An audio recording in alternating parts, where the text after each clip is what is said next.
ಇವತ್ತು ಕಾರ್ತಿಕೆ ಹುಣ್ಣಿಮೆ ದಿನದ ಪೂಜೆ ನಮ್ಮ ಮನೆಯಲ್ಲಿ. ಸೊ ಇದು ದೇವ್ರ ಮನೆಯ ಹೊಸ್ತಿಲು ರಂಗೋಲಿ ಹಾಕ್ಕೊಂಡು 2 ದೀಪ ಇಟ್ಕೊಂಡಿದ್ದೀನಿ. ಸೊ ಹಾಗೆ ಒಳಗಡೆ ಬಂದರೆ ದೇವ್ರ ಮನೆಯಲ್ಲಿ ನಾನು ದೇವ್ರ ಮನೆಯಲ್ಲಿ ತಾಂಬೂಲ ಇಟ್ಕೊಂಡಿದ್ದೀನಿ, 1 ರೂಪಾಯಿ ಕಾಯಿನ್ ಇಟ್ಕೊಂಡಿದ್ದೀನಿ, ಬಾಳೆಹಣ್ಣು ಇಟ್ಕೊಂಡಿದ್ದೀನಿ. ಸೊ ಪೂಜೆ ಎಲ್ಲ ರೆಡಿ ಮಾಡಿ ಪೂಜೆ ಮುಗಿದಿದೆ. ಸೊ ಇದು ಪಂಚದ ಆರತಿ, ಇದು ತುಪ್ಪದ ಆರತಿ ಇಟ್ಕೊಂಡಿದ್ದೀನಿ. 1 ಕಾಮಾಕ್ಷಿ ದೀಪ ಹಚ್ಕೊಂಡಿದ್ದೀನಿ. ನಾನು ದೇವ್ರ ಮನೆಯಲ್ಲಿ 5 ದೀಪಗಳನ್ನ ಹಚ್ಚಿದ್ದೀನಿ. ಇವತ್ತು ಹುಣ್ಣಿಮೆ ದಿನ ಅಂಥೇಳಿ, ಮಾಮೂಲಿ ದಿನ 2 ಇಟ್ಕೋತೀನಿ. ಸೊ 1 ಕಾಮಾಕ್ಷಿ ದೀಪ, 2 ಕಮಲ ದೀಪಗಳು. ಸೊ ಇದು ಕಮಲ ದೀಪ, ಇದು ಕಳಸನ ನಾನು ಇವತ್ತು ಸ್ವಲ್ಪ ಚೆನ್ನಾಗಿ ರೆಡಿ ಮಾಡ್ಕೊಂಡಿದ್ದೀನಿ. ಸೊ ಮತ್ತು ಅರಶಿನ ಕುಂಕುಮ ಇಟ್ಕೊಂಡಿದ್ದೀನಿ. ಸೊ ನಾನು ಬಲ್ಮುರಿಗೆ ಸಂಕನ ಇಟ್ಕೊಂಡು ಪೂಜೆ ಮಾಡ್ತೀನಿ.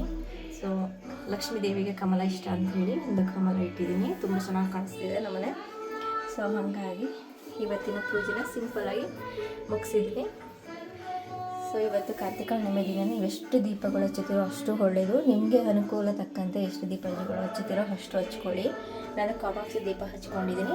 ಅಕ್ಷತೆ ಕಾಳು ಹಾಕಿ ದೀಪನ ಅದನ್ನು ಬೆಳಗಿಸಿದ್ದೀನಿ.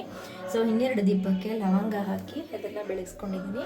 2 ದೀಪಕ್ಕೆ ನಾನು ಏಲಕ್ಕಿ ಕಾಯಿ ಹಾಕ್ಕೊಂಡು ಬೆಳಗಿಸಿದ್ದೀನಿ. ಸೊ ಇಷ್ಟ ಆದರೆ ಲೈಕ್ ಮಾಡಿ. ಸೊ ಇದನ್ನು ದೇವ್ರ ಮನೆ ಪೂಜೆ. ನಾನು ಆಚೆ ಬಂದರೆ ತುಳಸಿ ಪೂಜೆ ಮಾಡ್ಕೊಂಡಿದ್ದೀನಿ ಇವತ್ತು ಸಿಂಪಲ್ಲಾಗಿ, ಕಾರ್ತಿಕ ಹುಣ್ಣಿಮೆ ದಿನ ಅಂಥೇಳಿ. ಸೊ ಬನ್ನಿ ನೋಡೋಣ.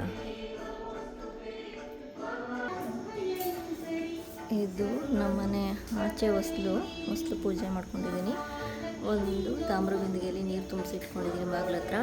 2 ದೀಪ ಹಚ್ಕೊಂಡಿದ್ದೀನಿ. ಸಿಂಪಲ್ಲಾಗಿ 1 ರಂಗೋಲಿ ಹಾಕ್ಕೊಂಡಿದ್ದೀನಿ. ಸೊ ಅದು ಬಿಟ್ಟರೆ ಆಚೆ ನಾನು ತುಳಸಿ ಪೂಜೆ ಮಾಡ್ಕೊಂಡಿದ್ದೀನಿ.